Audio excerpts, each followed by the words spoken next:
We're gonna let Hayne run up in here whenever he wants to. Okay. Is it super weird if I'm eating a little pizza? Nope. No, nobody can see how what you're doing. I was gonna say, Priscilla really hates mouth noises. Do y'all mouth noises? They don't really bother me that much. I mean, like Robbie, this wouldn't bother me at all. I can kind of see where Priscilla's coming from. Like if somebody's eating like right next to her and there's mouth noises. But. I definitely like if we're gonna like we don't sit to the table and eat like a normal family. So we sit in front of the TV and eat, and I have to have some kind of noise. I can't just like listen to somebody chewing. But I'm not like freaked out. Audrey is kind of a brat about it. Yeah. All right. Well, Amy, I want to start things off with asking you a question. Jesus. And the question is, she's stressed. I have listened to, like, I will listen to things. I have to, I edit, I put the stuff out and all of that stuff. And I just realized that I pick on you a lot. And I wanted to just double check with you that you are receiving it all in good fun. I demanded, pleaded, called God on promises and was like, you have to show up or like I am done. And he did. That's something to really think about. What does it mean that the God of the universe loves me? Are we saying that our God is bigger than their God or what? Man, you got my mind going crazy right now. I just think that is evangelical bullshit. And I don't fit in their box anymore. So feeling rejected from the church makes me feel far away from God. If I'm living out the love of God, love of the divine, then in some ways we're unoffendable. It's wrong to marginalize anybody for any reason. Sometimes we can just have some things about our perspective that's off until we encounter someone who can challenge our thoughts, have conversations with us, and we just continue to grow and evolve. I'm with you there. Yeah, I like that. That sounded like womp, womp, womp, womp, womp, womp to Rob. I'm a hardcore gospel lover. I do love the gospel. I just think we get it wrong. Girl, I was so highly medicated, I don't even know if you Oh, God, my people.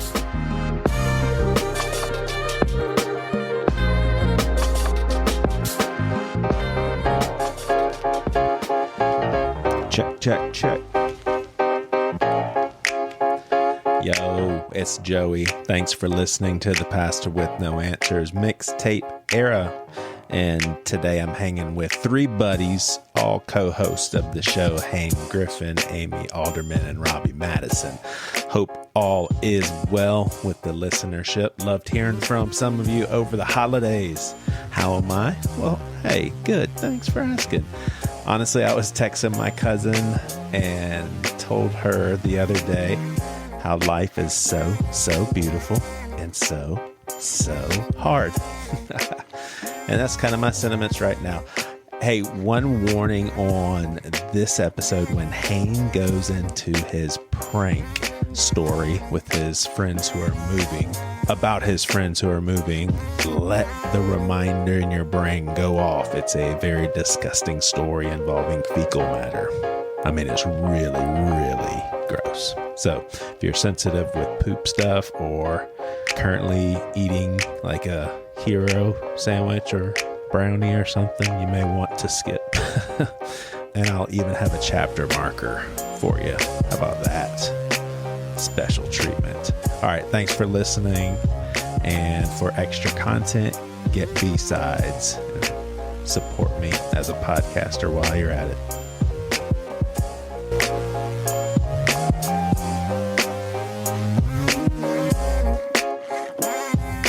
Sometimes picking can be too much, and I just want to make sure that I have not gone into a space of, I wish Joey would leave me alone, because that's obviously because I like you and I have fun, but do I take it too far?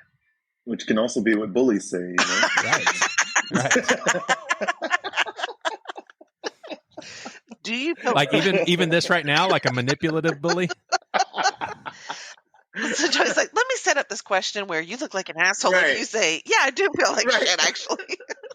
No. I mean, seriously, if I could tell that this flipped serious, then we wouldn't record. Yeah. But no. I didn't think it would. I didn't think that was the case, but I think check in. Even like well, I think that we're close enough where, I mean, I have always joked, like, I don't always know if you're kidding or not. Like, sometimes I'll be like, Joey, and then I'm like, no, he's kidding. But I do always think when we're on here, like, you're being funny. Like, I don't think you would ever embarrass someone in front of other people on purpose. I don't think you would. Right. Okay. Yeah. Because especially that episode where I kept doing that laugh track over and over. Yeah. Oh,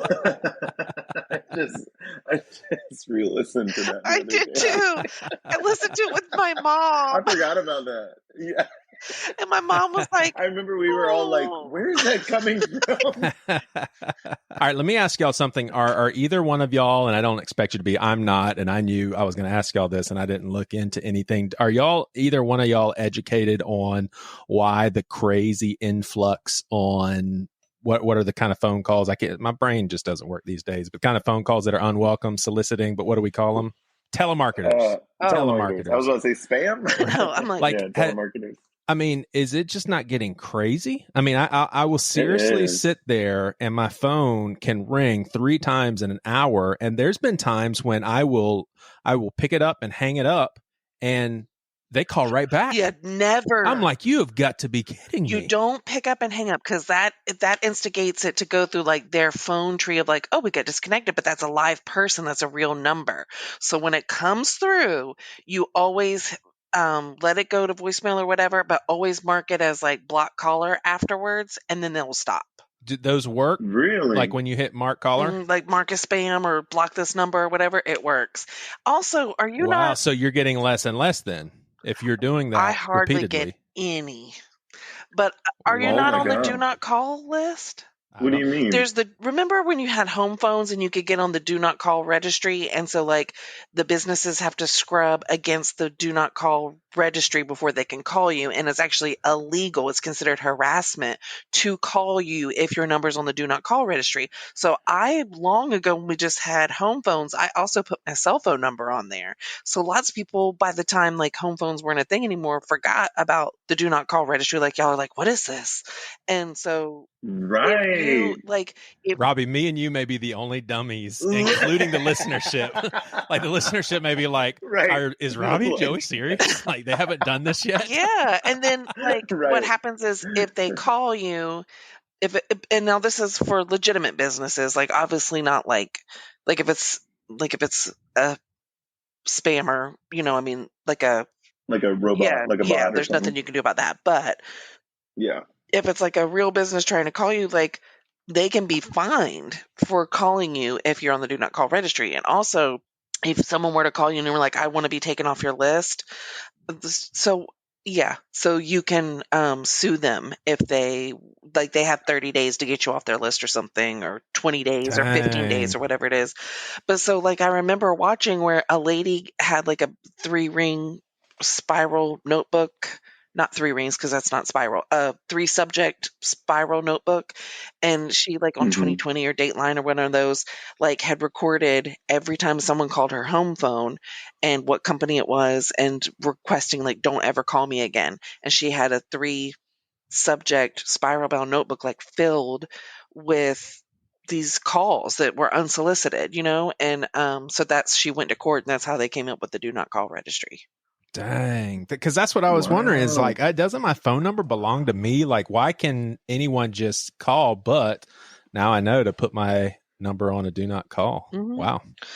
Yeah, I feel like I can almost guarantee that the majority of millennials have no idea that exists. The do not call list. Yeah, because I definitely didn't. But yeah, but they also don't know what a phone book is, probably.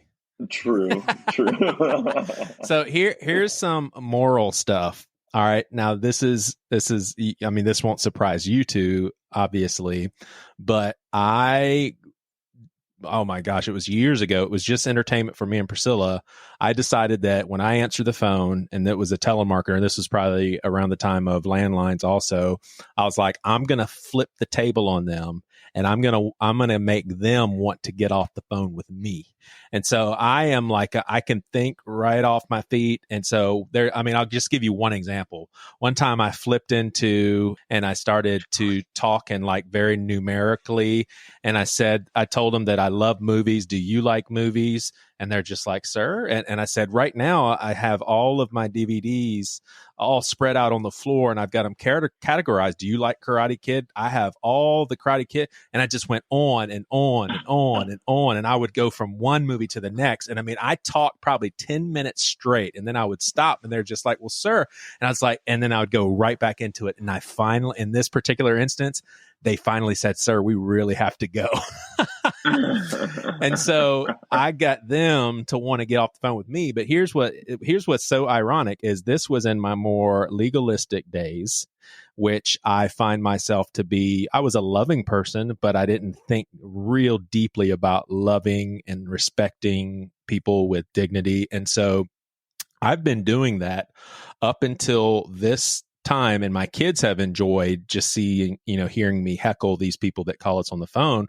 Well, I have recently started to feel, I don't know if convicted is the right word, but I'm like, I know that these people shouldn't be calling me, but I'm not treating them with honor or respect or dignity in any way when I am basically making a mockery of them. And so I really think that I'm going to have a conversation with my kids and say, look, your dad, that I'm not about belittling people, but I do think that, this entertainment that I've been giving you guys by messing with these people, I don't think that I was treating them well. And from now on, I'm just going to say, no, thank you. I'm not interested. And then I'm going to hang up. Like, I don't think that I need to have like this long honoring conversation and ask them questions about what they're trying to sell me.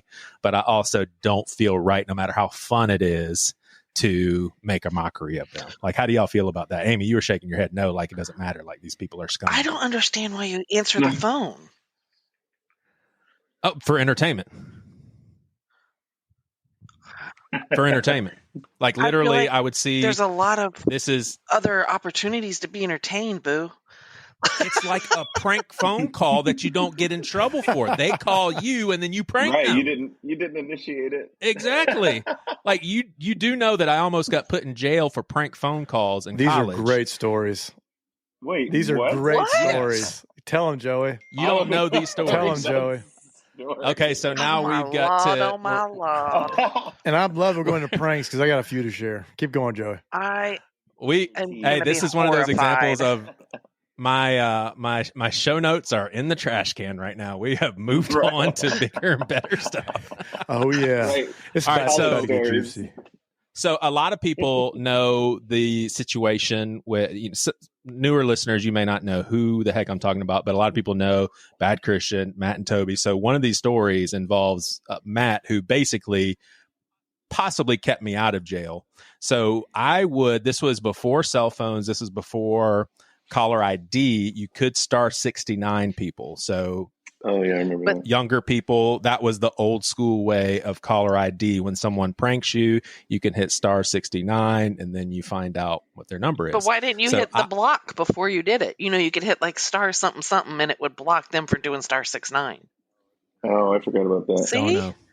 Don't know. Well, I obviously I don't know about the no call list, so obviously back then I didn't know about the. She knows all the hacks. She's like, please do not call me. All right,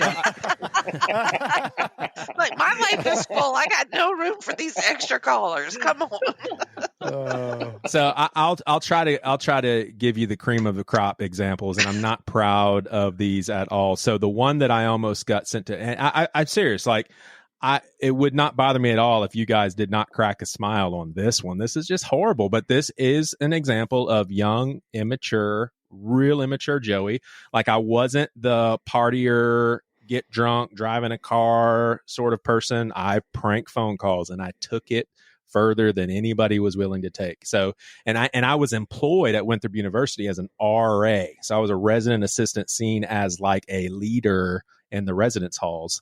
Well, I actually called another residence hall knowing that a particular girl would be at the office as an RA, and I pretended to be depressed and suicidal. And so I got her emotionally involved in the conversation.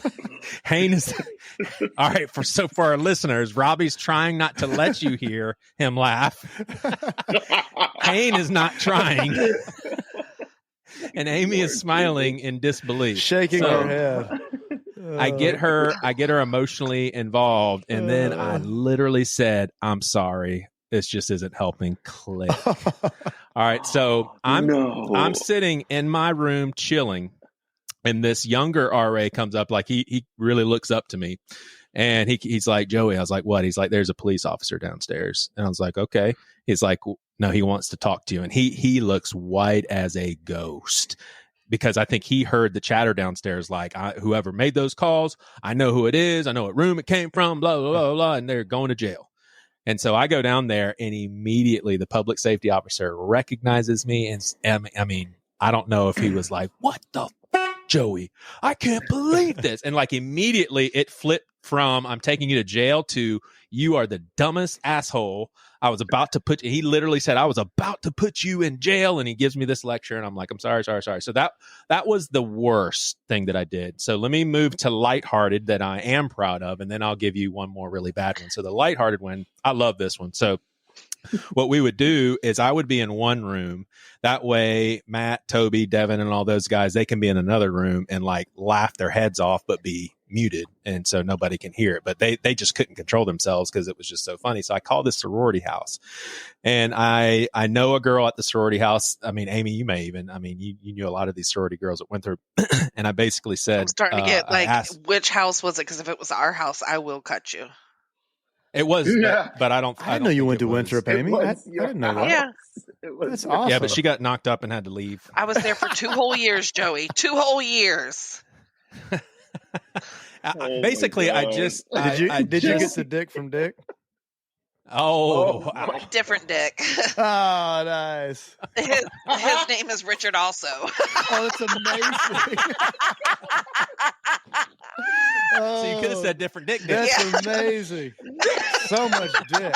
So much That's dick. why when I was pregnant with my husband's child, not the first Dick, I said, I was like, we cannot name this kid Richard. Wait, I'm confused. What did you mean by not the first Dick? Now I'm confused. Name, organ of the body. What are we talking about? Oh my God. I'm always meaning it by the nickname for Richard. Oh, so Dickception. my oldest child, her husband, geez Louise, my baby daddy, my original child, my firstborn, is by a Richard. His father is a Richard. So his father went by Dick and he went by Richard. My husband's father is Richard and he went by Rick. My husband goes by Dick. But I said, if we have a child, it cannot be the third because I don't want any more Dicks in my life. Like, I'm done. Over it. That is But we, awesome. thank God, had a girl. And so 2 girls. So literally, it was very confused. Like, if I would say, like, I could say Dick about my husband because he does go by Dick. But I never said Richard because my oldest would be like, are you talking about my dad? This dad or this dad? You know what I mean? Oh, yeah, sure. Yeah. Right. Yeah. Sorry for that sidebar. So basically, Wow. Yeah, so I called. That was amazing. That was gold. I called this sorority house, and I asked for a particular girl, and I am acting very nerdy, very shy, very eccentric. What is eccentric? That means kind of weird, right? Okay, just making sure I have my word right. And so they're like, "No, she's not here. Can we take a message?" And I'm just like, yes, but it's a real serious message. Like, I have feelings for her. And so immediately the whole, oh my God. And so next thing I know for sure there's 10, 15 girls surrounding this phone, and they're just all like, oh my God, this is so adorable. Because I'm just acting so nerdy, so geeky. And so I'm going on and on and on. They're like, well, you don't know what you want us to do. She's not here. And I said, well, can you get out a notebook and a piece of paper? And they were like, okay, sure. They're like, what do you want us to write down? And so, this is all on the phone. Yes, it's all on the phone. And so it's not funny, Robbie. Okay. I said, so are you ready? They're like, yeah, we're ready. And let's say the girl's Jenny, and I was like, dear Jenny. And then I hear Matt, Toby, and Devin from the other side of the house, on the other side of the wall, dying laughing. And then I lost character and I had to slam the phone. So I'm proud of that one. I thought that was genius. That's good. Here's one that I'm not proud of, but it's not as bad as the suicidal one. Is I called up this, and I do remember the name on this one. And y'all, here's what's funny is Priscilla knows the story. This is like an epic story amongst college friends. And we saw this girl at the Children's Museum at Charleston, and all I had to do is say, Priscilla, that is and she's like, oh my gosh, because she's heard this story so many times, and this girl still doesn't know it was me. So I'm pointing, and I'm talking to her, I'm like, hey, how's it going? Blah, blah, blah. We're just carrying on, and she has no idea this was me. And so I basically prank called her, and she was like, who is this? And I was like, oh, you don't know. She's like, is this Daniel? And she said it with glee. Oh, and I was like, no. Oh, you're like, I was like, totally yeah. Daniel. I was like, yes, Daniel, how are you doing? Y'all, this is awful. So this is another one that I'm not proud of. And I don't even know that guy who did this. Like, I can't relate to this low bar of entertainment. So I go on and on and on. I ask her out. And she basically says, I would like to go out. No, Joey. So I tell her when, what time, and I get off the phone, and it's almost like I'm on this adrenaline rush. And then I look around, my friends are like, what did I just do? And I said, I've got to fix this. So I call her back, and here. So, I mean, I don't talk to these guys anymore, but I never let this down, and for good reason. They would always make fun of me with that. So I call her. She says, hello. I was like, this is not Daniel. She's like, Daniel, what? I was like, it's not Daniel. And I had this real raspy voice. Like, I needed to make sure she doesn't know that it's Joey all of a sudden, even though I was using my regular voice this time. I was like, it's not Daniel. She literally is just like, Daniel, you're freaking me out. Why are you talking to me like this? And so I hang up Christian again. Bale. And so then I turned to the best-hearted guy in the bunch, obviously more so than me. I was like, Devin, you got to fix this. So he calls up. Sweet, and he's Devin. like, listen, my friend was being an asshole. Really sorry. It was not Daniel. Not telling you who it is. Anyway, so fixed it, but still that was very bad. But here's where Matt comes in. Is I did one of these prank phone calls, and I did a lot of them from their apartment. Cop visits his place or calls him or whatever. And I mean, Matt just stood his ground. They basically said, well, if you don't know who did it, we're taking you to jail. And I mean, Matt's a very smart guy. He knew his rights. He was just like, you can't take me to jail. And they're just like, yes, we can. It was your phone. He's like, listen, I have parties over here all the time. We don't know what people are doing in different rooms. You can't make me liable.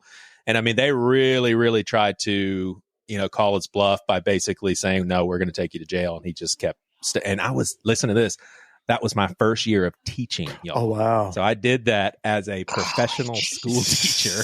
Oh my God. So yeah, that was bad Joey. That's what bad Joey did. Bad Oh, Joey. no. That's good. These stories. are the things. No, they're not. They're great stories. No, they're not, because there's a podcast somewhere right now where a girl is telling other girls this really awful time in college. Oh yeah. This guy called me and pretended to be Daniel. That's what's happening somewhere else right now. And she still showed up for the date, hoping Yes. that it was. She did. Hoping against hope. Yes. Hoping against hope. Yeah. Bad thing is probably she was like, screw Daniel, like never talk to him again. She's like, you're Oh yeah, poor Daniel. Yeah, he's screwed. Like, And they were Daniel supposed to probably have wasn't a kids. great guy. So she dodged the bullet Yeah, I thanks probably to your saved prank. her. Yeah. Let's just Listen, credit all God. that's running through my head is I really hope you called another RA. You called a girl RA. Yeah. It wasn't Hayden, was it? No, Hayden and I are friends. I wouldn't have I done love that. her. Well, That's yeah, I love Hayden. All right, so let me tell y'all one more, because I don't think Hayden has heard this one. This was actually a physical He loves prank. telling these stories of how awful he was. I didn't realize how much of a thing this was for Joey. Oh yeah, it wasn't just like one. This is what almost got me jail time. This was a lifestyle. All right, so yeah, I told me and my brother told my parents this, and they were serious. They said, listen, if you guys ever go to jail, we are not picking you up for this clowning around, And so, Amy, do you remember the Book Bag? South Windermere is a bookstore. Yeah. It's called the Book Bag. All right. So my brother He's dressing all alternative and bummy. You got the baggy pants and the, toboggan and all that stuff. Well, he just sits in the middle of the bookstore, just plumps down as he's just reading. And so, we're looking in the window, we're seeing people look out, gosh, that's really crazy, because it's a very small bookstore. It's not like somebody's sitting down at Barnes & Noble. No. It's a tiny bookstore. He's just sitting there. And so me and my friend, we go to a payphone, because obviously we didn't have cell phones back in the day. So we go to a payphone, and I'm like, hello, this is Sergeant Jackson from the Charleston County Police Department. We just want to let you know that we're not too worried, but we do have an a convicted convict that's kind of on the loose. And we just wanted to basically call some businesses, and we wanted to give a description. So we described my brother. And so my brother knows what we're doing. And so the guy that's on the phone, my brother looks up at him and connects eyes, drops the book, gets up, and just darts out the door. We swing the car by. He gets in. That one's funny. That was funny. I had a buddy in college that did something similar, but they staged. They were all in on it. They're all friends. They staged an abduction in front of an Applebee's on a Saturday night. So they're like 17, 18 years old. They pull up. They have a friend of theirs. This is female. She's walking down the street. They pull out. They're wearing ski masks. She's in on it. They throw the trunk open in front of an entire Applebee's, throw her in the trunk, close the door, and take off. And they just and they saw people at the windows screaming and banging, and people were running out the door. They take off. They're laughing. They, you know how the cars used to be, the back seat you could bring down and you could crawl through the trunk to get back on the car. So she crawls through. They're all laughing. I think it's a great joke. About 10, 15 minutes later, they're just driving down the road laughing about it, and blue lights come on, and they're being pursued by 15 police officers. I mean, they pull them over. Cars surround the car. They're coming out with pistols. Everybody yell, your hands up. And they got charged with inducing public havoc. And they had to do a little community service time, but that was pretty much it. It would be worth it, though, because the whole time you're there, you're like, so why are you here picking up your little trash to the side of the road? And then they get to you and you're like, kidnapped a girl for fun. That's the greatest story. Oh my God. All right, so I'm going to share one, and this doesn't turn into a crazy show and tell time, but I'm curious to see how funny Amy finds this one. Oh, I think Amy will not find this funny if it's the one that I'm thinking you're going to share. I don't know if you know this one, but maybe you do. Okay, so I was in my mid-20s. I've already been married, so I was probably 26, 27, old enough to know better. And we're living in Asheville, and we're in this church, and the worship leader is a good friend of ours. Actually, I play in the band, the drummer in the worship band, and he and his wife, they're younger. They're in their early 20s. They just graduated from App State, and he just got married. They were in this really small little one-bedroom home, and they're moving to a two-bedroom home in the city. They're just right outside the city. And they reached out, and they're like, hey, would some of you guys come and help us move? We're like, sure, we'd love to help you move. It's a Saturday. We're thinking it's going to be, we just throw a bunch of boxes in the truck. We take it to their new place. They didn't have much furniture. It's going to be really, really quick. And Erica and I, and so another couple friend of ours, we're like, when we're done with that, be lunchtime, let's go for a big hike up on the Blue Ridge Parkway. It'll be great. Wonderful day. We help Nate and Hannah, and then we take off. We show up at their house, and nothing's packed. Like nothing. I gotta go. Sorry. The boxes are even collapsed. Like we have to build the boxes. We have to tape them. We're even taking underwear out of drawers and putting them into boxes. Like nothing's packed. And God bless them. They were young and they didn't know that, when you move, ask people to move, it's not that you need to have the boxes ready. Like it's not like they're going to move every piece of silverware. So in that moment, we're like, oh, no, we're going to be here all day. And sure enough, and they were so kind, like they brought us pizza for lunch and had drinks and beers. But at this point, that's what you do when the shit's already boxed. Like, right. So we're exhausted. So we are packing up the kitchen and putting up all the Tupperware. And I turned to my buddy Pete and I'm like, hey, give me a piece of that Tupperware. And he's like, what? And I said, give me a piece of that Tupperware. And he's like, what are you going to do? I said, just give me the Tupperware. So he gives me some Tupperware, and I see a Post-it note pad and a pen. And I take the Tupperware, the Post-it note, and the pen, and I walk in the bathroom, and I take a deuce, and I drop a turd in the Tupperware. I close it, and then I take the Post-it note and I write on it, "Enjoyed moving your shit. Here's some of mine." I took it, put it in the box with all the Tupperware, sealed it up, and off it went. And I totally forgot that I did this. So 3 months later, 3 months. Oh my! I almost vomited just now. I get a phone call from my buddy Nate, and I pick it up. Like, "What's up, dude?" And he's like, "You asshole!" And I'm like, and he's serious. Oh, he's not he's joking. mad. And I'm like, "What are you talking about?" And he goes, "Don't you act like you don't know what I'm talking about." Like, see, I totally forgot about it. Like, I have no idea what you're talking about. He said, "Dude, we had a dinner party over tonight. We had a dinner party with multiple couples from the church, and they're all over here. And we had a huge spread, and we had all these leftovers. And Asher, who's this wonderful girl, but very, she was, pearl necklace, very, sweet gal. She opened it up and she died, Hayne. She's dead. She's dead, Hayne. Are you happy?" She said, "Hey, she evaporated. Do you guys have any Tupperware that we can put this in?" And they hadn't unpacked their Tupperware yet. And Nate's like, "Yeah." He goes, "It's in the secondary bedroom in a box labeled Tupperware." So she opens up the box and sees on the top this little piece of Tupperware. It says, "Enjoyed moving your shit. Here's some of mine." She opens it up and vomits all over the place.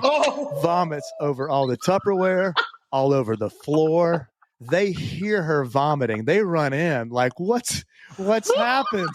And she's like, "There's something. I'm not sure what's in this Tupperware, but this is."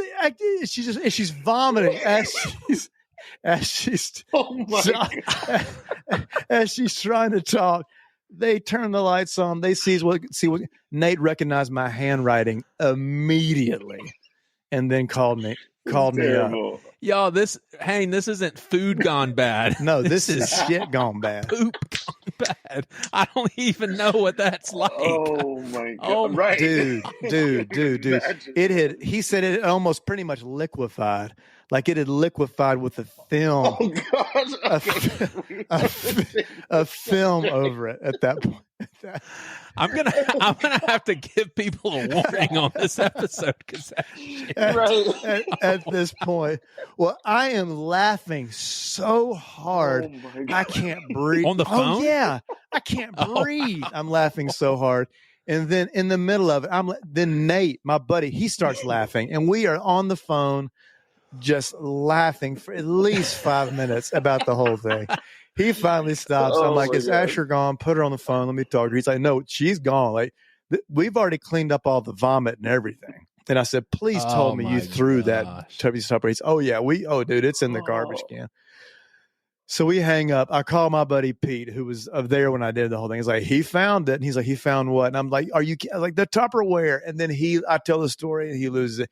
And we are still, it is literally at this point, almost 20 years later. And it is still, whenever we see each other or if it comes up, it's just, we all just start laughing we can't. And I bet you never had FaceTime with that girl, right? No, you know who that is. No, I know her. I knew her. I know her. You know who she is? Oh yeah, for sure.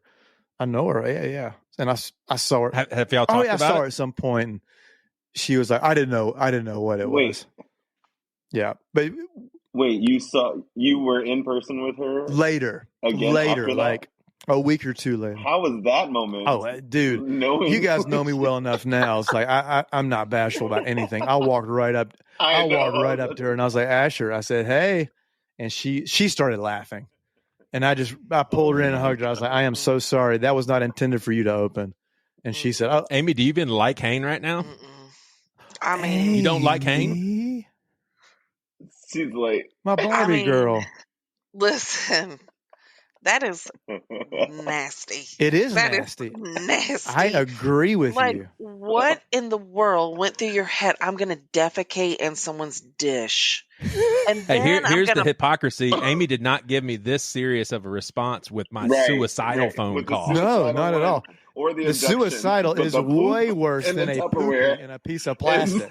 It's just poopy plastic. I mean, Haynes is a distant third to suicide and setting up a date with her. Joey, did anyone vomit? No. Maybe the girl did No, when she she went didn't. from Daniel's taking me out on my date and he's my dream guy. Am I so all of a living in sudden it's a joke. Scream? Maybe she Am I did go living in vomit. Scream? Why would you? The poop was over the top. Yeah, That was yeah. it. That was I mean, you're gonna take poopy and that's nasty. oh my god. I would have That to is burn something my else. house down if somebody pooped in a box in my house. And you'll have to tell. And then somebody throws up in that same Right. way afterwards. Yeah. Hey, and you'll have to tell a story later of how it has something to do with burn poop and it permeated the whole house. No, or something. I don't Oh, want to gosh. hear this. Listen, Yeah, Oh, we won't gosh. do that one. We won't do So that. we'll say this for a Robbie, later I do want to episode. ask. Yeah, Robbie, I want to ask you. Out of the four of us, you're probably, I don't know, second closest to God. Amy's first, then Robbie, then me, then him. I got a little way heathen. down A little that totem heathen. in pole. me. I'm way more heathen than Robbie. No. What? But don't you agree with me? Like as lighthearted and as like there wasn't ill intent. I wasn't thinking, oh, you call my phone. Well, I'm going to show you. I'm going to make a laughing stock of you. It wasn't with that. But I was not seeing this person as a human. I was seeing them as a source of entertainment so that I could make my kids laugh, make Priscilla laugh. There's no way around that. Wouldn't you agree that that's not kind? I mean, that's right. Yeah, I would say I see where you're coming from, but I would probably, it's such a normal thing to joke on telemarketer calls, that like for me, it's either normal to either joke on them or to be angered by them too. For me as well, like I mean, I probably wouldn't do like a prank call on it, but I would be very short with them. And if they're trying to push to talk to me and sell me something, even after I told them I wasn't interested, I'd probably get even more just like abrupt, maybe even rude, but yeah, like, I mean, I see what you're saying from it, but I guess I just don't really see it as like that big of a deal because I've been on the other side of it as well, where I had to call a ton of people that I didn't know. Yeah. And, like basically it was like a number goal in a day where I had to call a little over 100 people in a day. And I don't remember all 100, obviously. Yeah. Now, your calls, they probably remembered. Yeah, I mean, there was a part of me that thought I gave them a story to go tell their roommates. Oh, yeah, that was like the funnest part of working in a place that operated like a call center. I worked at a property management place that sold fixer-upper homes. And when I first started working there, I heard they told me we were selling homes, but in training they showed me the home, and I was like, "What in the world are we selling?" Oh my gosh, they were like terrible. I didn't know anything about fixer uppers back then, but literally every day we came home with a story. It's just like a bunch of cubicles or whatever in my department. And I'm sitting next to this girl named Ashley one day, and she's just giggling on her call, and I'm like in between calls. And I keep looking at her. I'm like, why are you giggling? And she just keeps giving me the finger, like, hold on. So then after the call, she tells me this guy calls in and is like, hey, I saw your property on the side of the road. She's like, all right, give me the address. All right, are you interested in purchasing the property? And the guy said, your house has no floor. She's like laughing, but she's trying to remain professional. And he's like, and I'm pretty sure there's like some walls missing. And there's this and there's that. And he started listing off all this stuff. And she's just sitting over there giggling. And she's like, okay, do you have a plan of repair for the property? Like, do you still want the property? Like, she's just like trying to be professional and still sell it. And then he goes, you must expect me to be Bob the Builder. She just loses it. Oh, man. And so afterwards, I mean, like, we were just rolling from that phone call. Apparently his wife was in the car telling him, stop messing with that girl. Stop messing with that girl. Oh. But so on the other end, sometimes it is fun to have a little bit of entertainment, as long as the person's not rude. So it's a blessing. So I'm beating myself up, and I was actually a blessing. I wouldn't take it that far, Joey. I mean, thank you. Right. Hey, this one kills me when someone calls me to sell me something, and I say, "Hey, this really isn't a good time. No, thank you," and they hang up on me. That I'm just like, you have got to be kidding me. Here I responded, told you no thank you, and you hung the phone up on me like that. Oh, that's interesting. Wait, That's what'd you want them interesting to that say? bothers you. I'd be like, sweet, Yeah. this is over. No, What did I would want them the to say, Southerner in okay, you- bye.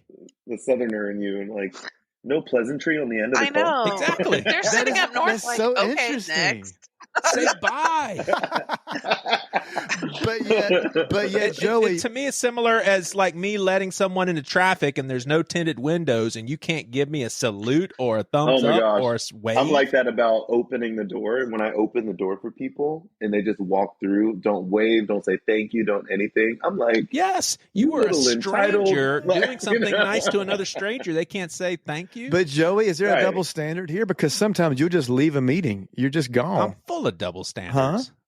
Ooh. Oh. Ooh, that just got real. You know what I mean? Y'all are friends, though. I'm feeling Y'all are uncomfortable, friends. and I'm about to get out of here. No, but, Y'all but are because we're friends, we should be entitled to a goodbye. If it's a stranger, they can just click.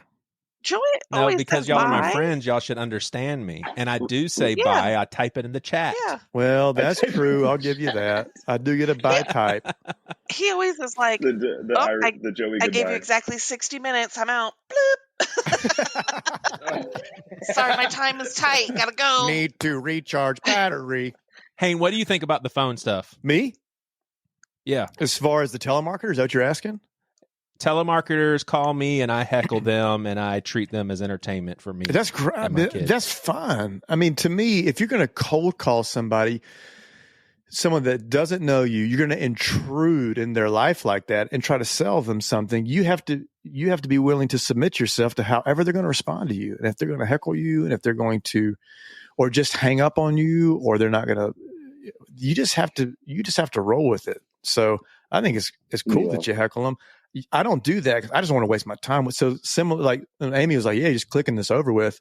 I'm similar. So I don't want to waste any more time in the conversation. I often, if I pick up and I go hello, and I hear a pause, and then I hear Mr. Griffin, I hang up. I just like boom, gone. Same. If I hear a beep, boop, Nope, I'm like, boom. nope. I just hang up. If I see a number I don't know, I say voicemail. And I do that Well, no, too. I'm very similar to Amy in that way. Like if I don't recognize it, I'm like, I'm not going to answer this phone call. Yeah. I don't mind it as much as the door-to-door people. Oh, don't even talk to me. Ever since I bought a house, it's like every single day somebody's trying to sell me solar, somebody's trying to sell me pest control. I mean, we've been here for almost 3 years now, and it's still. And how do you treat them? Because I'm gonna tell you, I'm not nice. What do you say? I'm not. Well, I try not to go outside now that I have my Ring doorbell installed. There you go. I just don't answer the door. I don't have that. But usually I I tell them I'm not interested pretty immediately, and they could pretty much tell on my face because they're always trying to, what's your name? Do you have kids? Oh my gosh, are you having dinner? Actually, yeah, I am having dinner right now, and you're interrupting that.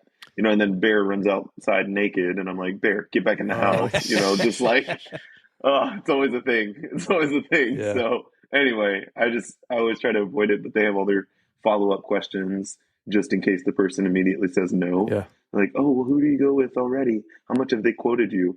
Why are you saying no today? So, and eventually you do have to just be rude and be like, No, look. this is how you do it. First of all, you don't open the door. Hang on a second, Amy. I'm going to act like I'm coming to your door, and I want this to go down. You ready? Here we go. All right. Do a real knock for us. I'm going to do a doorbell. Ding dong. So we hide. Everybody, assume the position. Everybody's sheltered in place. No, we don't try to act like we're not home. We just don't get the dough. Like the TV stays as loud as it was. We're still talking to each other. Like it's just like, don't come to my dough.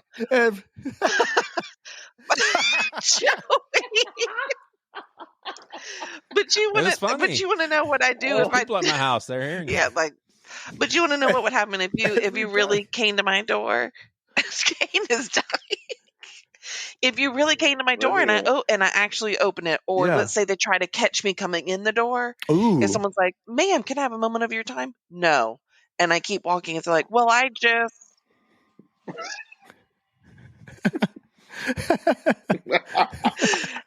And then if they want to say, like how you were saying, Robbie, like if they say, well, who's your current service with? I say this is a non-solicitation neighborhood.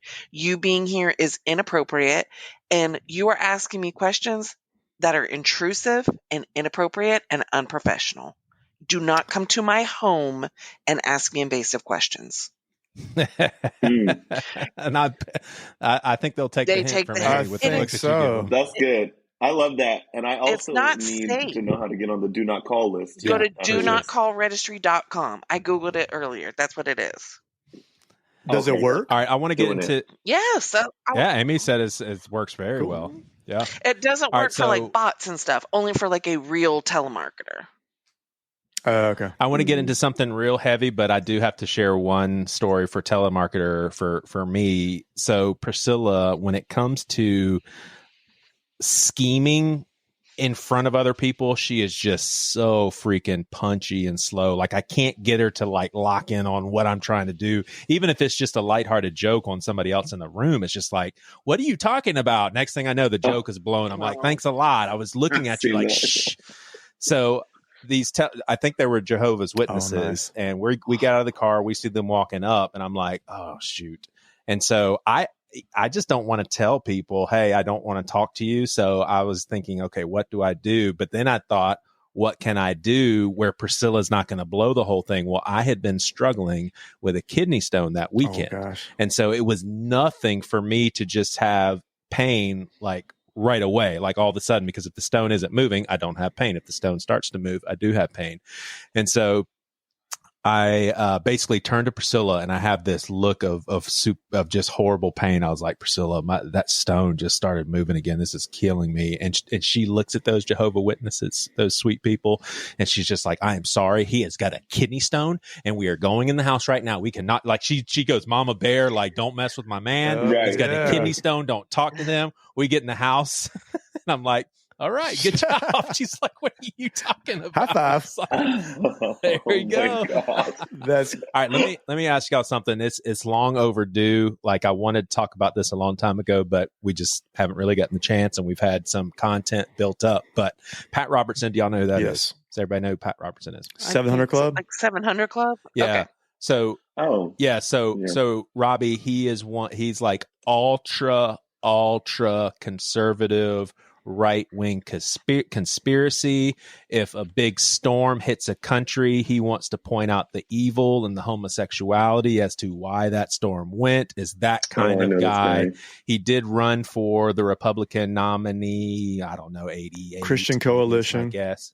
Christian Coalition. So, I mean, to a lot of Christians, he is a hero. He speaks the truth. 700 Club, all of that. Well, he passed away. And I don't spend a whole lot of time on Twitter, but I saw on Twitter, and I don't have any sort of revere for this guy. I'm not a fan of Pat Robertson, but I was mortified and also understanding. It's not like I was like, these people are absolute disgusting to me. But I did think to myself, man, this is just unfortunate that here's where we're at as a human race.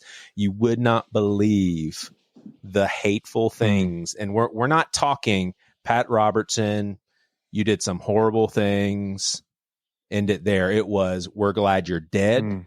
There were some people saying, I wish there really was a hell. There were some people saying Pat Robertson is burning and screaming right now, and we are all partying. I mean, it was basically the most unbelievable things. And I'm like, people are typing this and sending it out, and this is a human being. And so I want to read some dialogue. So I got the feel that everybody that's taking part in this conversation that I'm about to read, they're all gay affirming. So this person says, this post is part of the problem. Whether we agree with his views or not, who are we to pass judgment on him? He fought for what he thought was right and godly, the same as we are doing now. I am sick and tired of the blatant disrespect and polarization from both sides. I identify as both Orthodox Christian and gay, and I am so disillusioned by blame game from both sides that results in society telling me that I can't be both. So this person is responded, and the person says, literally no one said you can't or shouldn't be a Christian. Now, if you were the kind of Christian he was, we'd be criticizing you too. So this person responds and says, I'm sorry, but celebrating someone's death is just evil. I don't care how bad that person may seem to you. Celebrating their death is just absolutely uncalled for.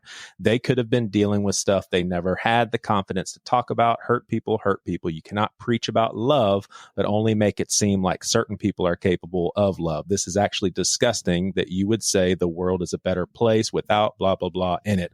Only God has that power to judge us for our trespasses and wrongdoings. Do better. And I'll read a couple of more. So this is the response.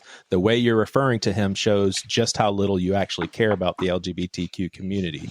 No matter how bad that person may seem to you, like, no, he was a legitimately bad person. There's no way around that. You don't get to tell people to give basic respect to someone that wanted them dead for just existing. Centrists like you do more harm than good. And then the response is, no, the fact that you're mad at the man who was spreading hate when you're spreading hate and praising his death is equivalent to me. You're no better than him. I really am curious what you guys think.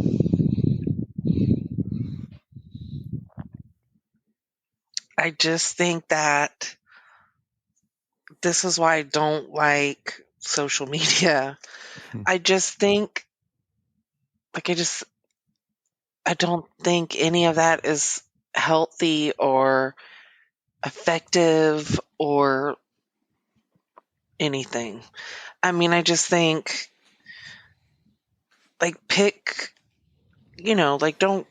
don't cast your pearls before swine, meaning, don't give, like, if there's, I'm not going to put a lot of energy into something that's not going to be fruitful, me personally. So I'm not going to get on Facebook and argue with a keyboard. I'm just not going to do it. I don't think it's helpful. I have done it. I've done it not necessarily with people I don't know as much as people I do know, like had conversations with them and vehemently disagreed. And it was probably, I'd say, like 10 years ago, this one person and I were interacting for quite a while on a post, and it's somebody that I'm friends with. And I just realized, like, wow, I just went down a rabbit hole all day long. This was really terrible. And even though it's somebody that I knew, we would have had a better conversation in person. And maybe not. Maybe that's just their opinion. But, like, I just am not a fan of, like, going back and forth. Yeah, and I will say this, that if a lot of that, because there was tons of people chiming in saying tons of really celebratory things, if some of those were coming from, I don't know who these people are, exactly what you were saying, Amy, which is part of the problem, is we don't know who any of these people are, their stories or anything. I'm sure some of those people were gay people who are scarred, who are abused, who are still dealing with trauma.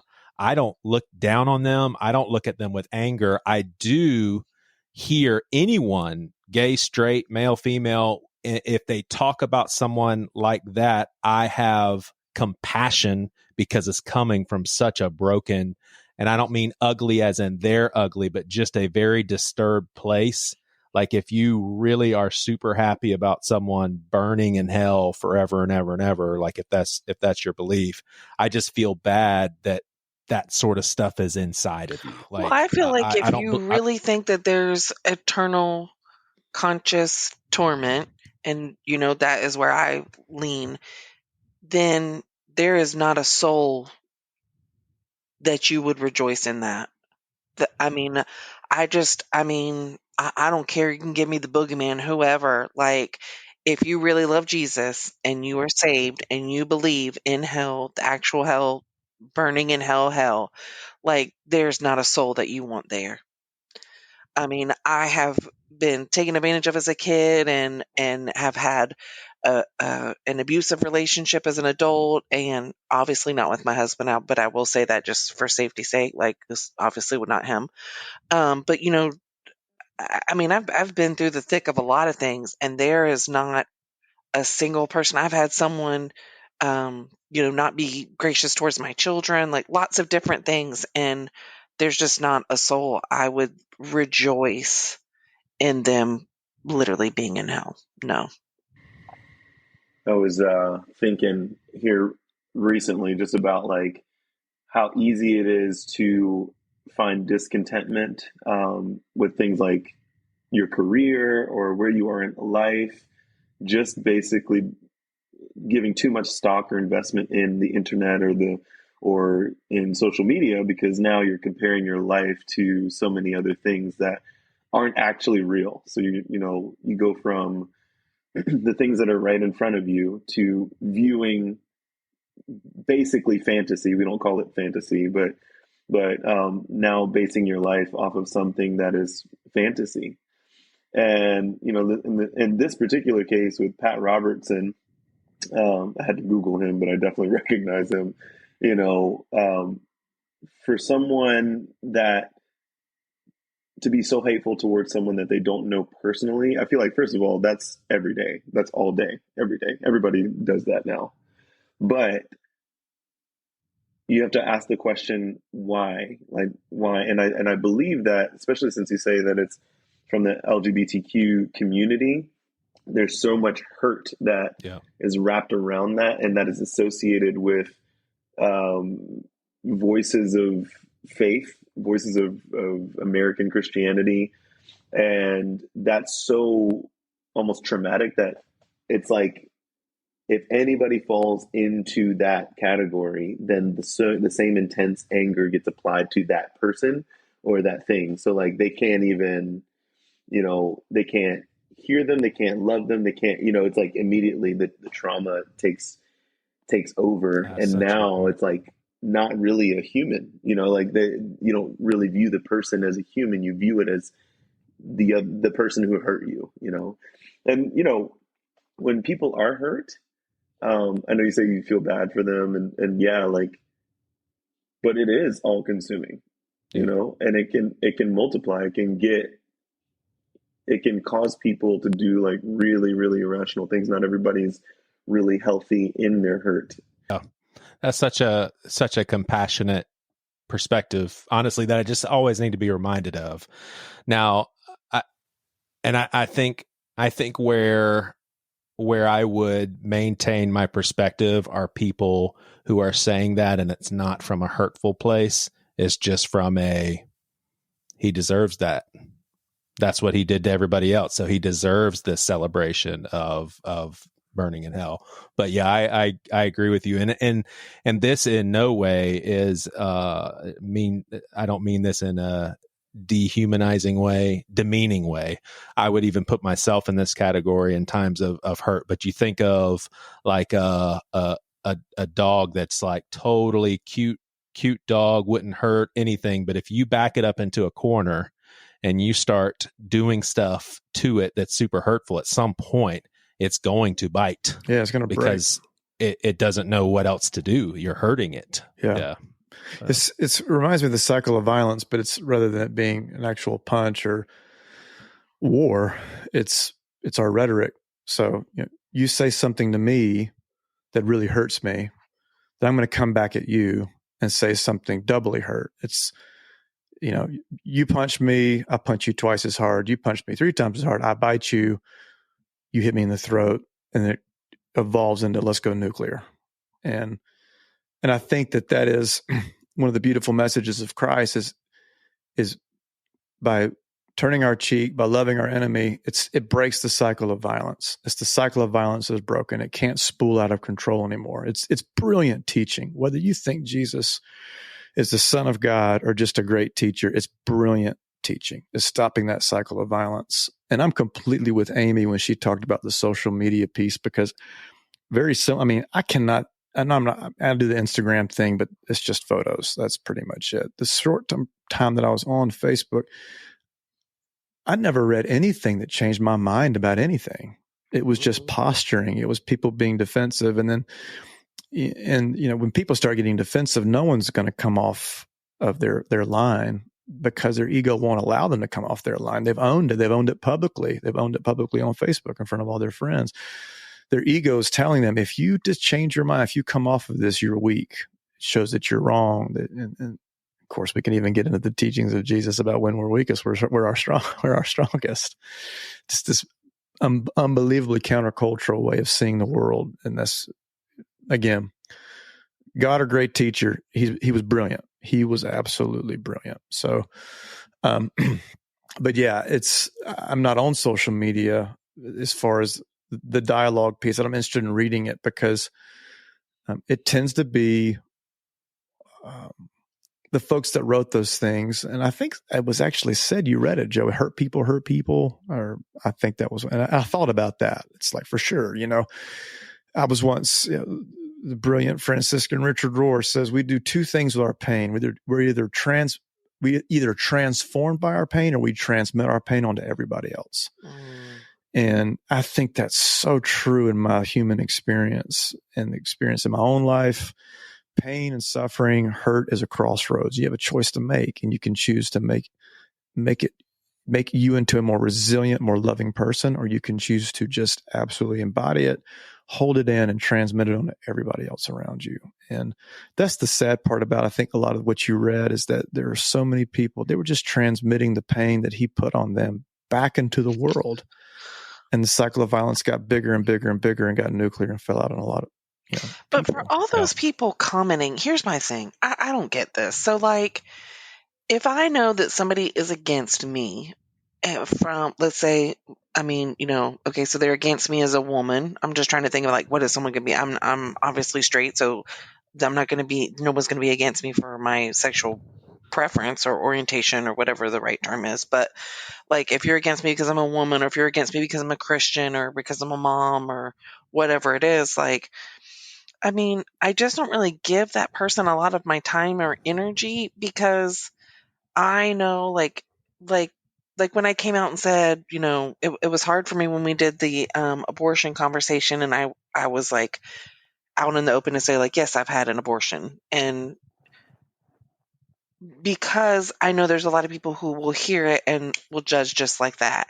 And I could let what they want to say to me be really deeply painful and hurt my feelings, and maybe be worried about, like, will somebody discredit my faith, or want to not listen to what I have to say, or maybe not give me a platform because of that, or whatever.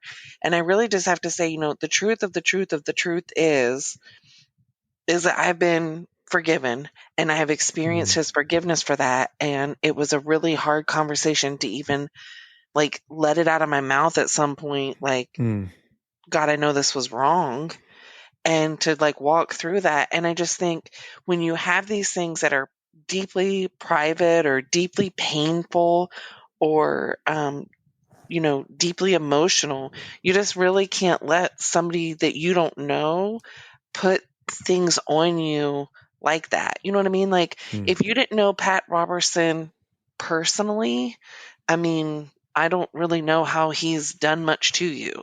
And maybe I'm stupid, but I'm like, I understand, like, he didn't win an election, so I don't know that he was really, like, I don't know that he was lining the pockets of politicians or whatever, but so I can't say that he was, like, swinging votes that way or the other way. I don't know, but I just think, like, which is more powerful, to get in an argument about him and be glad he's burning in hell on social media, or to use all that power and energy to put your best face on whatever your situation is. Like, I would rather, if I'm going to talk about abortion, I'm going to immediately follow that up with, you're not going to shame me. You're not going to guilt me. You're not going to, none of that, because I'm already set free from that and I've experienced that. And I hold fast to what my pastor said to me when I went to him to talk about it. Finally, he said, people are going to bring, anytime this comes up, the enemy is going to want to shame you and guilt you. And I want you to know that this is as far from you as the east is from the west, and that you should absolutely have no more shame and no more guilt. Whether you ever choose to share this or not, you have to stand up to the enemy every time you feel less than because of this, and stand on freedom. And I have literally been like, I'm not, I don't run around town and tell people, I've never, when I'm leading youth, I don't, bring it up or anything like that. This is too sensitive of a situation, but, if I was one-on-one with someone in that situation, I definitely would talk from, what I know. And I just think if you don't have a personal interaction with somebody, if there's somebody up on some big platform that's being ugly, you can either get on Facebook and have some word war, or you can put all that time and energy into actually making a difference somewhere by putting a better face on it, Like if you don't have a relationship with someone, like why are you worried about it? Like I don't understand. I'm like, unless it directly affects you. So let's talk about that word relationship, because I think that's so important. And I've said it before, all great things ultimately happen in relation. There is no relationship. And I've not changed my mind on things I'm not saying this universally, but generally speaking, I don't change my mind on things that I read on the internet usually. I change my mind because I have a relationship with somebody. Mm-hmm. I know who they are. I trust them. And we have a dialogue together.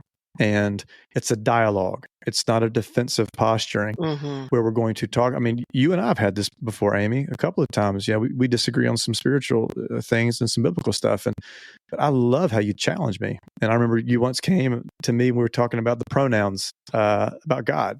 He, she. We had this wonderful, it's because we're friends. It's because we have a relationship with each other. We trust one another. And we can, that's what I love about this whole group, actually. I think is so wonderful about it is that, something when we were connected earlier this week, Robbie, just you challenged me on my posturing about, how I felt about, I think we're talking about the phrase master bedroom. The house, master bedroom. Yeah. And I was being a little calloused and you said, I'm not offended by it, but there are people that could offend. And I just love when you said that. I was like, man, I needed to hear that. I needed to hear that. That was wonderful to me, for me to hear, I need to be sensitive to the bigger picture. Mm-hmm. Yeah. And I really appreciated that, Robbie. And just to be transparent, to say, yeah, because we're having dialogue. Mm-hmm. We're having dialogue. And it's civil, and we have each other's backs, and we're in a relationship, and we love each other, and there's a kindness there. And boy, it is near impossible to generate that over the internet, to have a trusting connection with somebody.